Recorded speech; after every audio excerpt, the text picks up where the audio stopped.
Halo warga desa Sukawedi, selamat datang di Mencekam, menceritakan email kamu.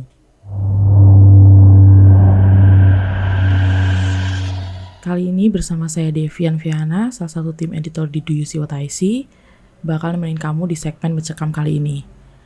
Sebenarnya email yang masuk dalam bentuk tulisan itu udah banyak banget di email kami, tapi beberapa aja yang bisa kami bacakan ya, itu pastinya juga yang terpilih. Kali ini email datang dari Rizky Asofa. Nama IG-nya @rzkia_sfaa. Judulnya Pohon Bambu. Langsung bacain tulisannya aja ya tanpa sinopsisnya. Jadi dulu itu kejadian waktu gue kelas 3 SD dan kalau nggak salah tahun 2010 deh itu. Waktu itu gue mau liburan tuh karena kan UKK udah kelar dan pastinya ada waktunya liburan dong. Gue seperti biasanya liburan bareng keluarga ke kampung. Emang udah tradisi sih ya pastinya. Nah di sini gue nggak bakal ceritain perjalanannya menuju kampung karena biasa aja, nggak perlu diceritain. Jadi langsung lompat aja ya di hari kejadian di mana gue lihat sosok itu. Kampung gue tuh kalau dari Bekasi 6 jaman lah ya.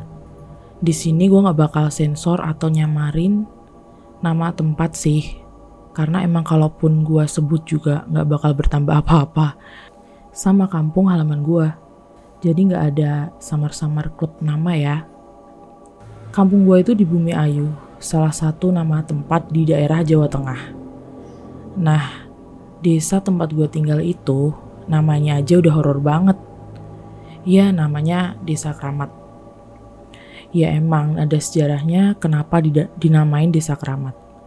Kalau nggak salah ada sangkut pautnya sama kisah Dewi Rantamsari. Oke, langsung aja lompat beberapa hari ya setelah gue udah sampai di kampung. Kira-kira gue udah di kampung itu 5-6 hari gitu. Seperti anak-anak seumuran gue yang dimana masih asik-asiknya tuh main.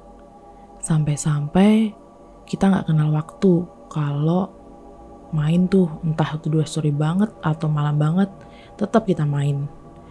Terkecuali emang kitanya udah capek main atau salah satu orang tua kita nyamperin kita buat udahan main.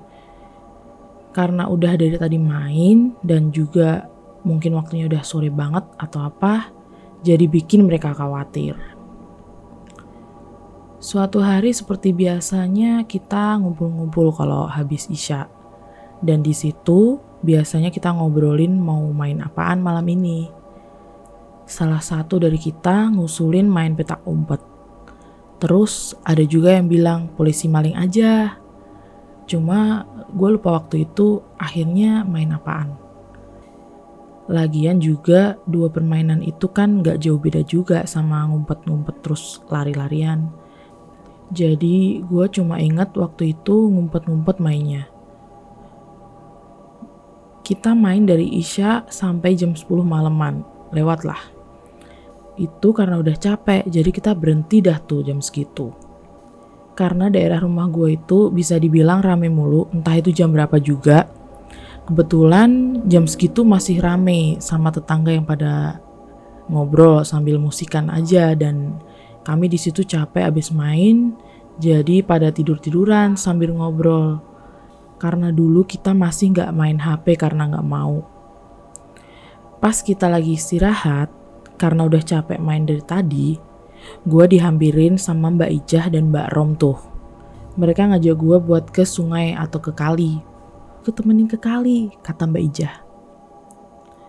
Gue jawab, ngapain jam 10 malam gini ke kali Mbak? Mbak Rom bilang, ini Ki dia tuh mau BAB katanya.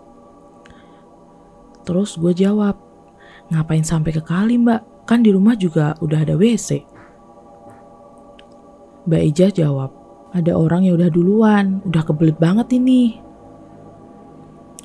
Ya akhirnya gue ikut ke kali buat nemenin mereka. Kalinya tuh gak begitu jauh sih dari rumah gue, kira-kira 20 langkah juga sampai ke kali yang ada di bawah. Jadi kan di kampung gue tuh semacam dataran tinggi gitu. Karena yang kebelet kan Mbak Ija dan Mbak Rom ke sumur nimba air bersih buat cebok. Kalau dibayangkan tuh tempatnya tuh kayak bangunan lantai 4 gitu. Jadi rumah gue itu di lantai 4-nya lah. Nah agak turun itu, ketemu sumur, terus agak turun lagi baru dah sampai sungai. Tapi sungai itu bukan bagian paling bawah turunan itu, masih ada turunan lagi yang dimana itu kayak kebun gitu, isinya pohon-pohon gede. Yang ada pohon nangka, pisang, bambu, sama lainnya juga ada.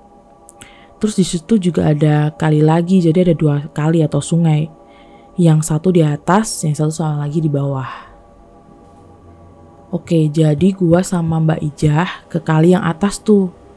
Yang kalau jongkok langsung madep ke pohon-pohon gede itu. Nah, di situ gua nemenin Mbak Ijah sambil ngobrol-ngobrol aja daripada gabut kan. Ya, toh juga dulu kan gue masih kelas 3 SD, gak ada HP juga. Karena di kali ini kan minim cahaya. Ada sih cahaya lampu dari ujung, bukan di tempat gua nunggu itu. Sengaja agak ke tempat gelapan, takut nanti ada orang lewat, terus kelihatan kan malu tuh Mbak Ijahnya. Untungnya di situ gua bawa senter, biar gak terangan juga. Iseng-iseng dong gua main senter di situ. Nyorotin pohon-pohon sama air yang barangkali ada ular atau apa kan, jadi bisa tahu. Tapi pas gue nyorotin ke pohon itu, malah ada suara-suara dari pohon yang gue gak tahu itu di pohon mana. Gue bilang, "Mbak, denger gak sih suara apaan itu?"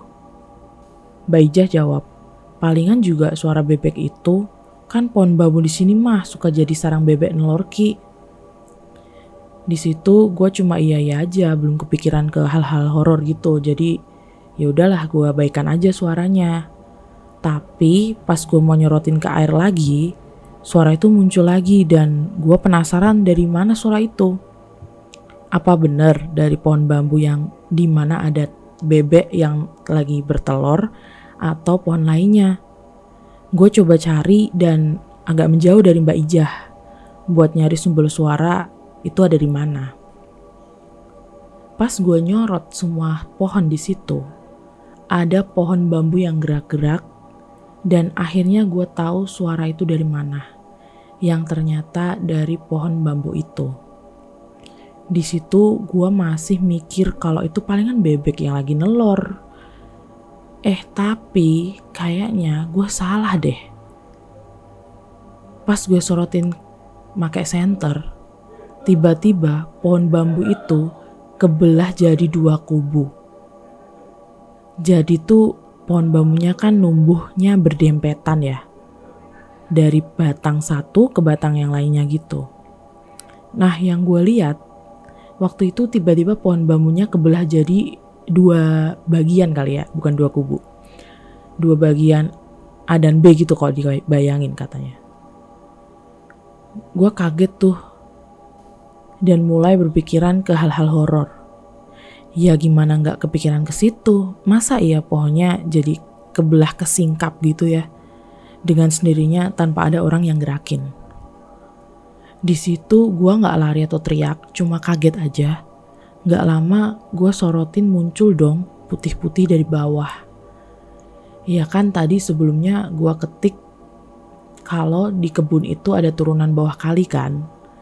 Nah si putih-putih itu gue kira bebek yang naik ke atas karena ada cahaya gitu. Jadi mungkin bebeknya kepo atau apa. Tapi kok gue lihat-lihat kayak bukan bebek bentukannya. Lebih ke kain kafan gitu. Wah ya bener nih. Itu lama-lama naik terus sampai bagian bawahnya kelihatan dan itu panjang putih gede. Di situ gue emang suka banget sama film horor, langsung kepikiran kok itu pocong. Bener dong, itu kayaknya pocong yang biasanya gue lihat di film-film horor. Tapi si kepala pocong itu membelakangi gue. Di situ gue mulai merinding tangannya sebelum pocong itu yang bener-bener badannya muter terus yang tadi membelakangi jadi saling berhadapan gitu. Baru di situ gue merinding semua. Tapi sebelum gue lihat muka si pocong, gue sorotin dulu tuh pakai senter dari bawah sampai ke atas. Nah pas di atas baru dah gue bisa lihat muka si pocong itu aslinya gimana. Kalau dideskripsiin tuh kayak jalanan rusak lah ya. Ya emang bener-bener rusak mukanya. Dari munculnya darah di hidung, mukanya hitam agak keputih-putihan gitu. Terus ya itu mungkin rusak. Yang bikin tambah serem tuh matanya merah menyala. Coba tuh. Baru di situ gue agak teriak karena kaget pas lihat matanya merah. Gue nanya ke Mbak Ijah dengan nada orang udah kaget terbata-bata gitu. Mbak itu apaan mbak? Di situ Mbak Ijah belum lihat ke arah gue, cuma jawab Belum kelar jawab Mbak Ijah udah kaget juga karena emang senter yang gue arahin ke muka pocongnya.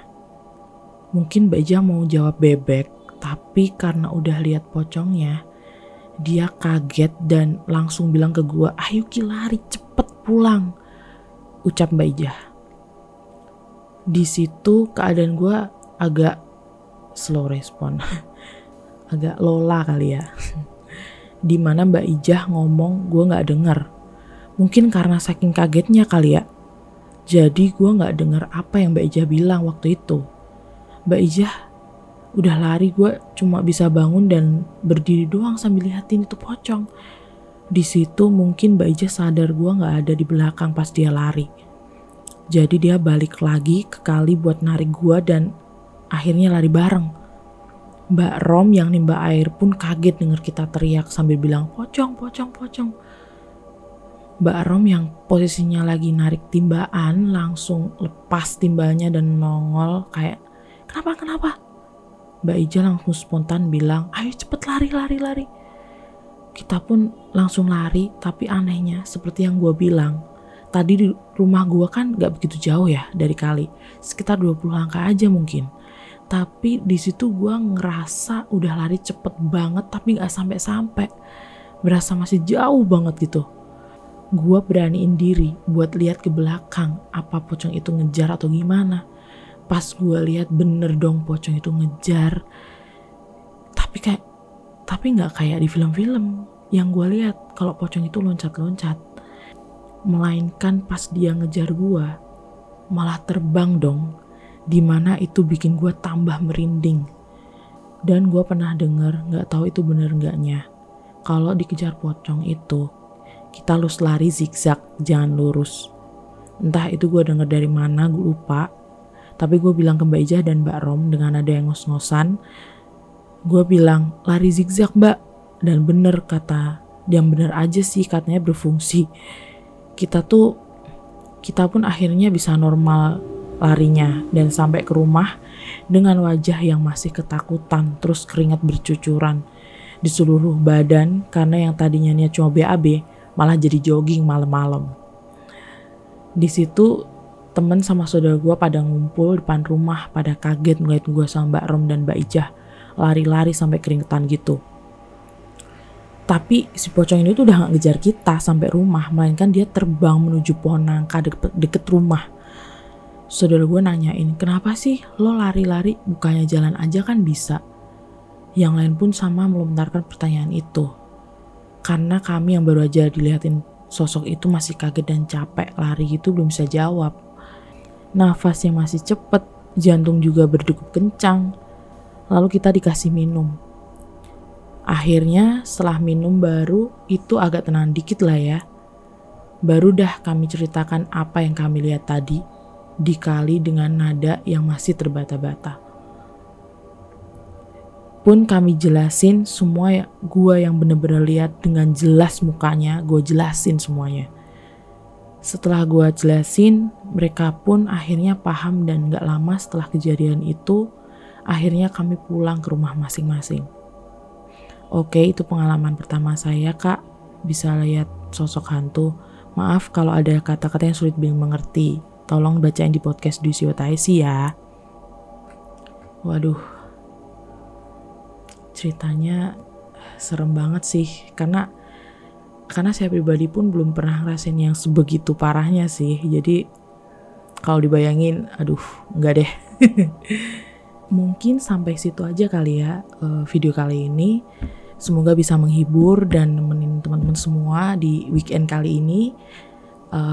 Segmen mencekam memang kita giliran ya, kadang dengan Mas Raden Ruli, kadang dengan Mister, kadang dengan saya juga. Ini baru pertama kali saya mengisi mencekam, jadi mohon maaf ya kalau ada kata-kata yang kurang dimengerti atau kata-kata yang salah. Sekian aja, sampai bertemu lagi di mencekam berikutnya. Assalamualaikum warahmatullahi wabarakatuh.